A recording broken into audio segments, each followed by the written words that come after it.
네, 안녕하세요. 인사드리겠습니다. 국어 가르치는 김조입니다. 이제 저랑 숙명여고 국어 어떻게 해야 하는지 같이 말씀 나눠보도록 할게요. 일단 수업 시간표입니다. 제가 이제 두 곳의 학원에서 수업을 하는데 콴다일로 학원에서는 일요일 오전반에 이제 수업을 할 것 같습니다. 수업이 한 번 있을 거고 클리닉이 한 번 있을 텐데 클리닉은 아이별로 제가 일정을 잡아서 진행을 할 겁니다. 그래서 그건 진행하면서 말씀드릴 수 있을 것 같고요. 그 다음에 이제 2월 15일에 숙명여고 입학하기 전에 제가 생각할 때 시험 잘 보려면 갖춰져야 하는 것들이 있어요. 그래서 그걸 이렇게 특강으로 진행을 하려고 하고요. 그 다음에 이제 이거는 그냥 제 연락처입니다. 그래서 국어에 관련돼서 궁금하거나 또는 이제 오늘 끝나고 제가 어머님들께 숙제를 드릴 텐데 그걸 하고 이제 저한테 문의하실 게 있다면 주시면 될 것 같고요. 저희 학원 연락처니까 이제 수업 문의하실 거면 여기에 주시면 되겠습니다. 예, 그러면 뭐 많은 얘기가 있지만 본격적인 얘기로 같이 한번 시작을 해볼까 합니다. 이렇게 생긴 프린트가 이제 국어 유인물이고요. 숙명여고 가이드북이라고 되어 있고 5페이지 펴주시면 되겠습니다. 예, 숙명여고는 저와 인연이 깊은 학교예요. 특히 올해는 아주 내신 성적이 잘 나왔어요. 좀 유의미한 건 잘하는 애들이 잘하는 것도 저한테는 유의미한데 좀 못하던 애들이 와서 극상위권의 점수를 찍었어요. 왔을 때 50, 60 이랬는데 98, 100, 92 막 이렇게 나왔었어요.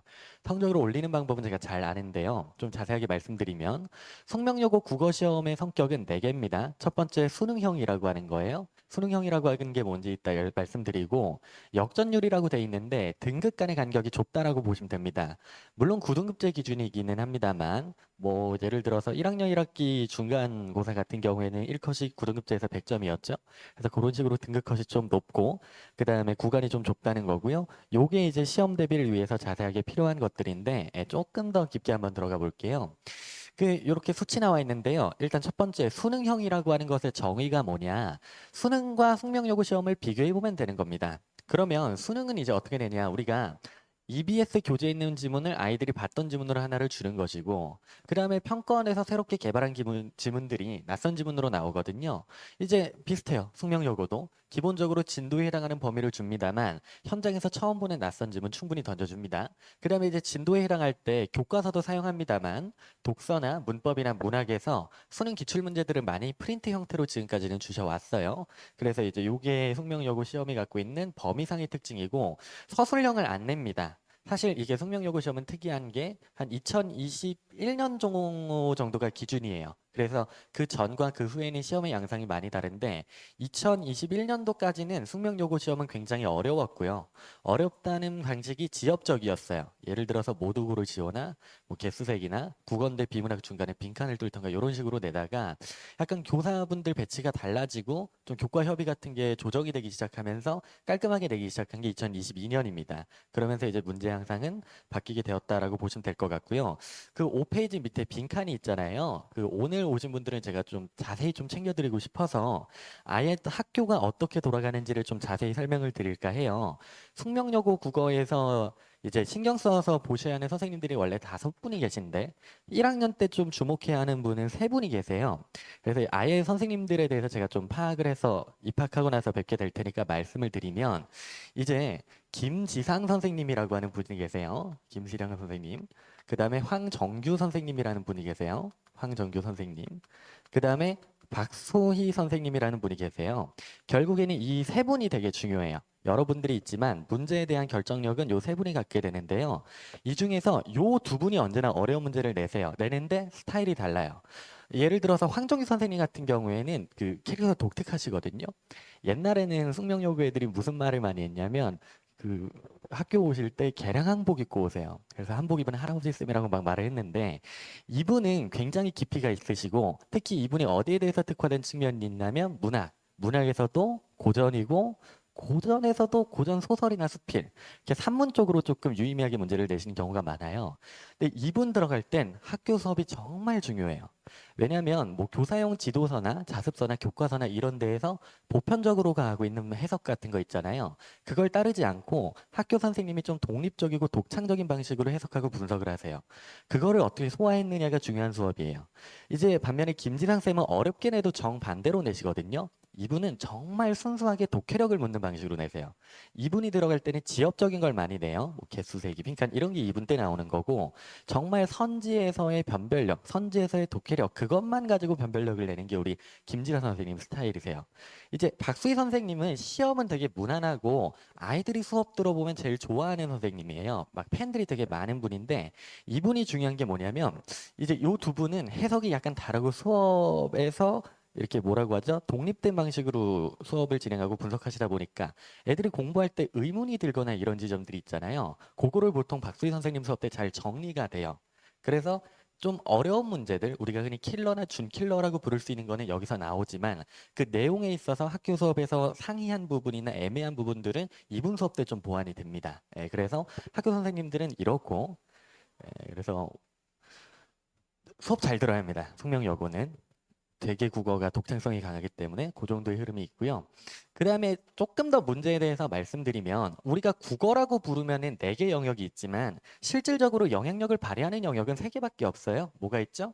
문학이 있고 그 다음에 문법이 있고 그 다음에 독해가 있어요. 독해가 있는데 독해를 어렵게 내는 학교들이 있죠. 진선이나 영동이나 숙명여고는 그렇게 내지 않습니다. 여기에서 변별력을 내는데 좀 더 정확하게는 문학에서 변별력을 내요. 이 말은 무슨 얘기냐? 문법이라고 하는 거 숙명여고 입학하는 학생들한테는 기초가 돼야 돼요. 제가 가르쳐 보면 숙명여고 애들 중에서 9등급 기준으로 1, 2등급 있는 애들 중에서 문법이 어려워하거나 문법에서 틀리는 애는 없어요. 없기 때문에 제가 생각할 때 우리 3월 둘째 주에 보통 내신 대비 강의 개강하지 않습니까? 5주에서 6주 정도 시간이 비어 있잖아요. 문법은 반드시 완성이 돼야 할 것 같아요. 그러면 이제 문법을 어떻게 완성하느냐? 문법이 그 개념의 영역이 있고 문제풀이의 영역이 있는데 다행히 문제가 아주 어렵지 않아요. 지금 보실까요? 여기 나와 있는 게 이게 숙명여고 작년도 중간고사 문제예요. 근데 이게 2018학년도 6월 모평 문제란 말이에요. 그러니까 변형을 해서 내요.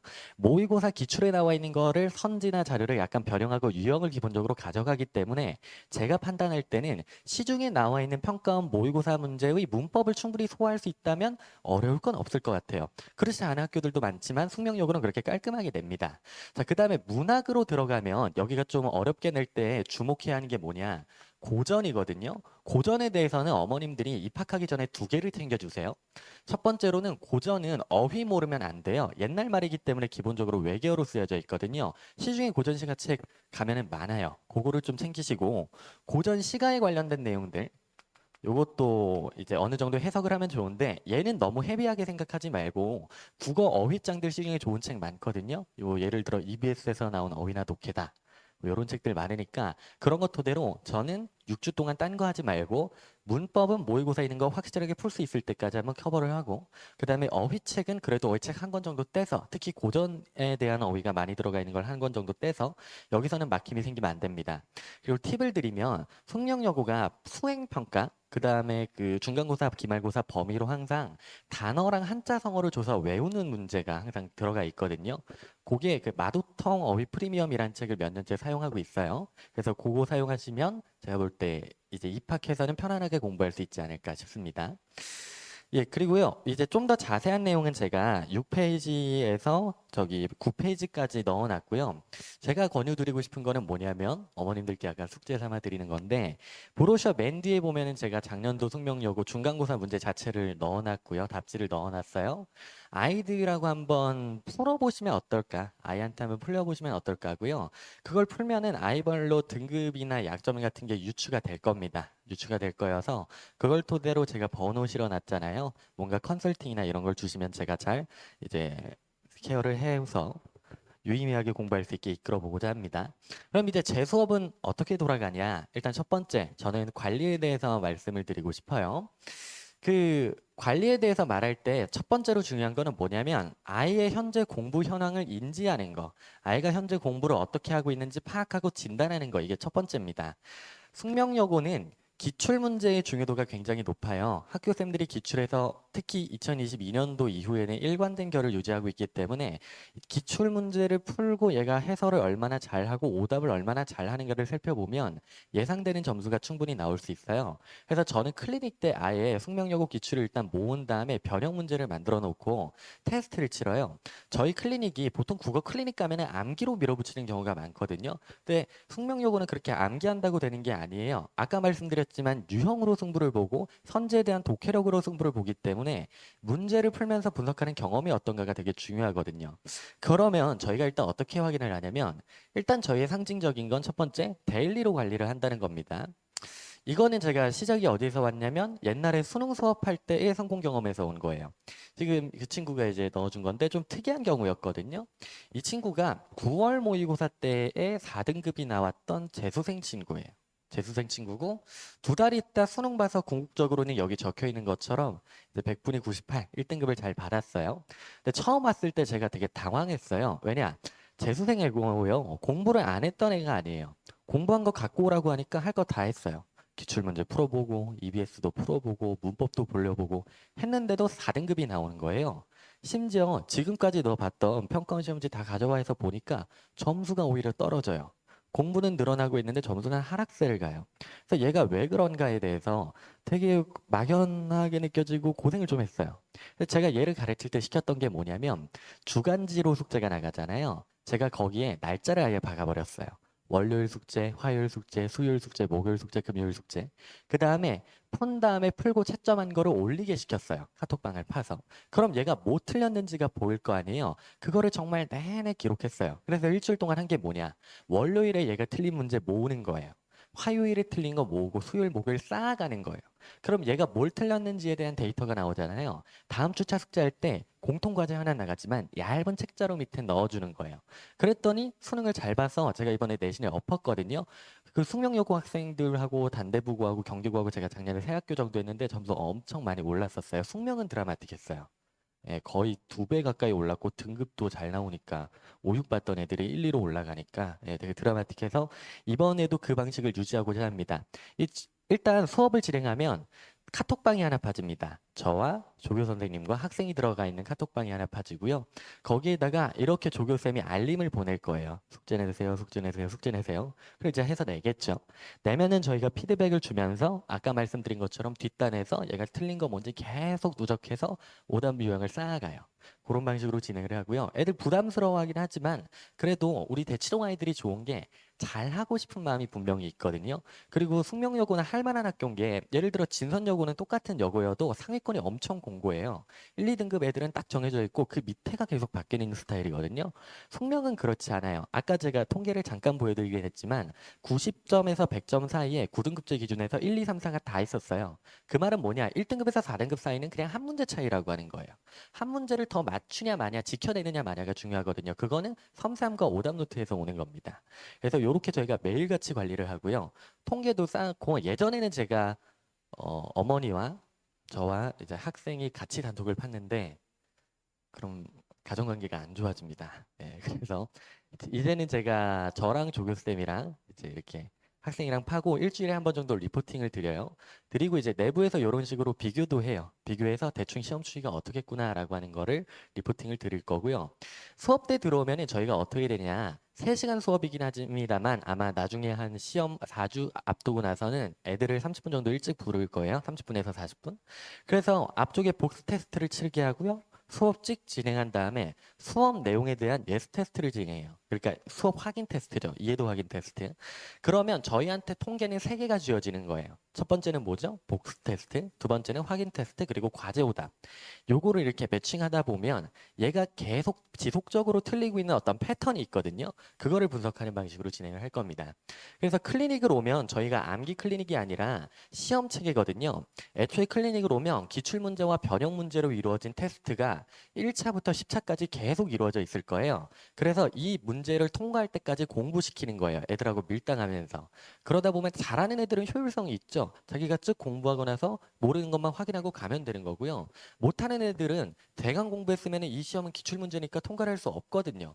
게다가 학교의 역사고 학교쌤이 가르쳤던 내용이니까 이거는 자기가 받을 수밖에 없는 점수란 걸 아이들이 인지합니다. 그러면 아이들은 누구나 잘하고 싶은 목표가 있기 때문에 위기감을 느끼고 거기서 움직이게 된단 말이에요. 그래서 저희가 테스트를 진행하고요. 보통 제가 가르치면 애들이 세 그룹 정도로 나눠져요. 9등급제에서는 한 5개로 나눠서 관리를 했는데 5등급제에서는 3개 정도면 될 것 같아요. C그룹 애들 있죠. 얘네는 불성실이 문제입니다. 밀당하면서 눌러 앉혀서 공부를 시키는 걸 연습해야 돼요. 연습해야 돼서 기본적으로는 제가 클리닉 때 붙잡고 시키는데요. 할 일을 다 못할 수가 있잖아요. 그럼 제가 줌으로 불러냅니다. 불러내서 해야 할 일은 끝내고 가게 하는 거예요. 얘네가 뭐 잘하고 싶은 마음이 없는 건 아니에요. 근데 방법을 모르고 좀 더 방법 중에서 뭘 모르냐면 생활에 대한 게 몰라요. 어떤 루틴으로 자기가 생활하고 관리하고 할 일이 뭐고 특정하고 중요도를 판단하고 학습을 위한 기초 작업이 안 돼요. 그래서 얘네는 붙어서 그걸 해줍니다. B그룹 애들은 어떤 애들이냐면 애들마다 이건 약점이 달라요. 문학이 약한 애들이 있고 문법이 약한 애가 있고 독해가 약한 애들이 있거든요. 그럼 제가 애초에 저도 연구진이 있고 저희 교재 정말 좋거든요. 연구진을 뽑을 때 문학에 특화된 애, 문법에 특화된 애, 독서에 특화된 애 선생님을 모셔놔요. 그래서 저랑 그 선생님이 둘이 붙어갖고 클리어를 합니다. 그 다음에 A그룹 있는 애들은요. 솔직히 말하면 이 안에서도 그룹이 나눠져요. 상위 4% 안에 들 수 있는 애와 없는 애로 나눠지는 것 같아요. 있는 애들은 얘네는 자기가 가지고 있는 걸 유지하는 게 중요해요. 그다음에 오히려 멘탈적인 거예요. 시험 때 너무 긴장하지 않는 거.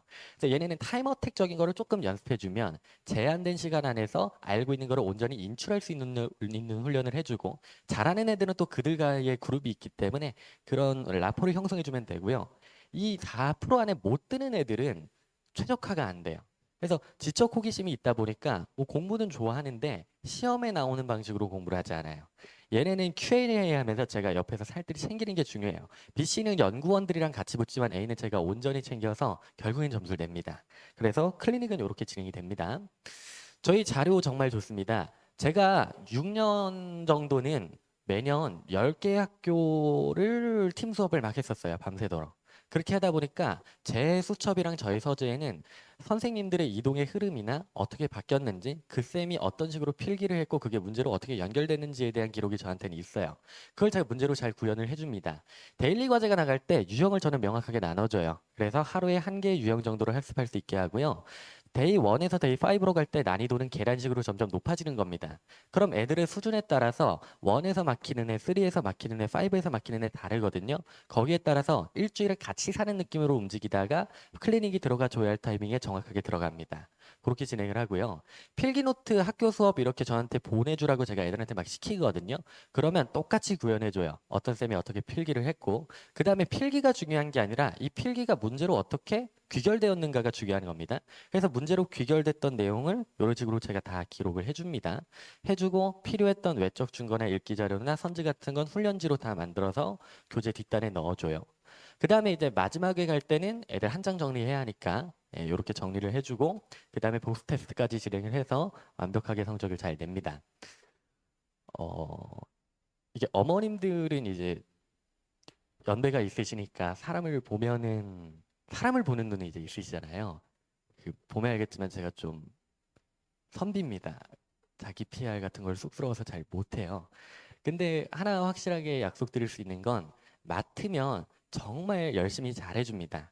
그래서 애가 입시 생활하는 동안에 마음의 안도감을 느낄 거예요. 시험 들어가는 그날까지 국어 때문에 불안해하지는 않을 겁니다. 예, 제가 옆에서 실력적으로도 케어를 잘해주고 일종의 아이의 멘토 역할을 할 수 있도록 잘 이끌어줄 수 있습니다. 맡겨주시면 중간고사, 기말고사뿐만 아니라 저는 원래 수능하다 내려온 강사이기 때문에 입시 전반에 대해서 아이한테 필요한 경험이나 조언 제가 좀 나눠줄 수 있을 것 같아요. 예, 그래서 믿어주시고 수업 시간에 이러니까 문의 주시고 이렇게 연락 주시면 되겠고요. 시험지 이거 꼭 풀어보셔야 돼요. 숙제입니다, 어머님들. 브로셔 맨 뒤에 넣은 시험지 꼭 풀어서 궁금한 거 있으면 제가 아예 제 번호를 넣어놨잖아요. 예, 연락 주시면 정성 다해서 아이 어떤지 한번 조언 같은 걸 해드리도록 하겠습니다. 예, 이상으로 마무리하겠습니다. 국어 가르치던 김재호입니다.